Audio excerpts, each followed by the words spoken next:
দুনিয়াকেই জান্নাত বানিয়েছেন তারা। গাড়ি, বাড়ি, দামি গহনা আর অদ্ভুত শখকে করেছেন জীবনসঙ্গী। আর এমন বিলাসী জীবনের কেন্দ্র হয়ে উঠেছে মরুর বুক চিরে গড়ে ওঠা এক শহর। জাদুর সেই শহর ঘিরেই চলছে নানা আয়োজন। সেই আয়োজনের মধ্যমণিরাই হচ্ছেন শেখ। দুবাইয়ের এই শেখরা সাধারণ মানুষের চেয়ে নিজেদের করে রেখেছেন অনেকটাই আলাদা। বিশ্বের সবচেয়ে বিলাসবহুল জীবনযাপন করেন তারা। তাদের ভোগবিলাসিতা এমন পর্যায়ে পৌঁছেছে যে রাজা বাদশারাও এমন জীবন কল্পনা করতে পারেন না।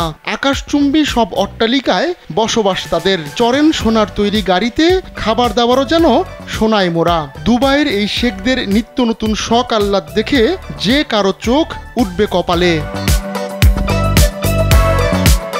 অনেকেই মনে করেন দুবাই একটি দেশ, কিন্তু দুবাই কোনো দেশ নয়, বরং একটি শহর। আর তার অবস্থান মধ্যপ্রাচ্যের সবচেয়ে ধনী দেশগুলোর অন্যতম সংযুক্ত আরব আমিরাতে।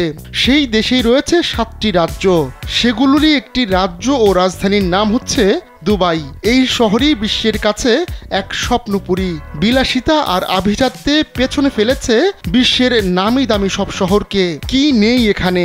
আকাশচুম্বী অট্টালিকা, বিলাসবহুল হোটেল, শপিং মল, অত্যাধুনিক সব স্থাপত্য আর রাতের চোখ ধাঁধানো রঙিন আলোকরশ্মি।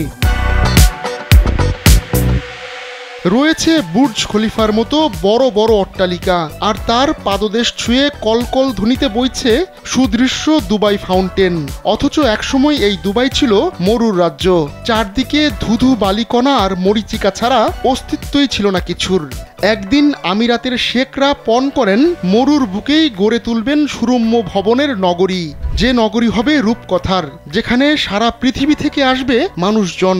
দুবাই হবে বিশ্বের ব্যবসা বাণিজ্য বিনোদনের হৃৎপিণ্ড। সময়ের পরিক্রমায় সেই স্বপ্ন বাস্তবায়ন করেছেন দুবাইয়ের শেখরা।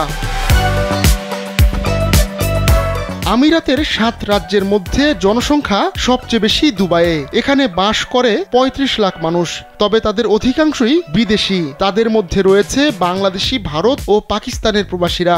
আরবের কোনো অঞ্চল বা এলাকার নেতা বা গভর্নরকে শেখ বলা হয়ে থাকে।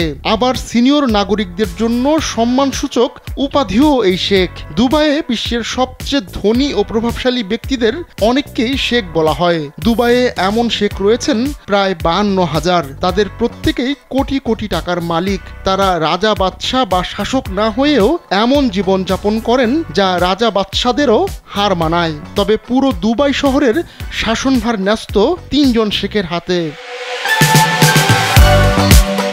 তেলের পাশাপাশি বাণিজ্য, পরিবহন, পর্যটন ও শিল্প প্রযুক্তির উপর ভিত্তি করে দাঁড়িয়ে আছে দুবাইয়ের অর্থনীতি।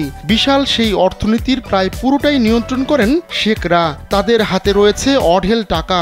অর্থবিত্তে তাদের রয়েছে বিশ্বজোড়া খ্যাতি। তাই টাকার গরমে কোনো কিছু একবার ভালো লাগলে সেই শখ তারা পূরণ করবেনই। দুবাইয়ের এই শেখদের আবার স্বর্ণের প্রতি দুর্বলতা রয়েছে। গাড়ি থেকে শুরু করে মোবাইল ফোন, এমনকি খাবারেও স্বর্ণের উপস্থিতি দেখা যায়। শেখরা যেমন আমোদে আর খরুচে, তাদের সন্তানরাও কোনো অংশে কম না।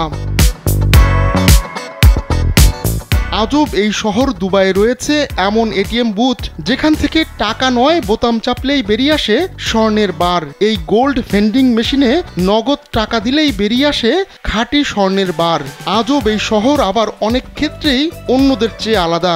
এখানে হর হামেশাই দেখা মেলে স্বর্ণের গাড়ির। এসব গাড়ির এক একটার দাম শত শত কোটি ডলার। অথচ 1968 সালে দুবাই শহরে গাড়ি ছিল মাত্র 13টি। কিন্তু এখন স্বর্ণের গাড়ির পাশাপাশি শেখদের মোবাইল ফোনগুলো সোনায় মোড়ানো। কখনো কখনো তাতে হীরাও বসানো হয়।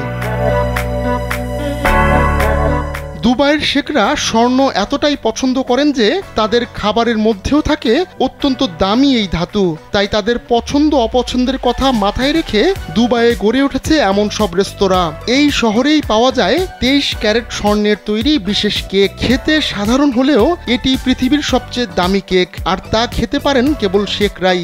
দুবাইয়ের ধনী এই শেখরা পোষ মানায় বনের পশুকে। জঙ্গল থেকে ধরে এনে অনলাইনে এসব পশু বিক্রি করা হয় ধনী শেখদের কাছে। নিজেদের জন্য এমন নানা আয়োজন করে দুবাইয়ের শেখরা যেন দুনিয়ার বুকেই বানিয়েছেন জান্নাত।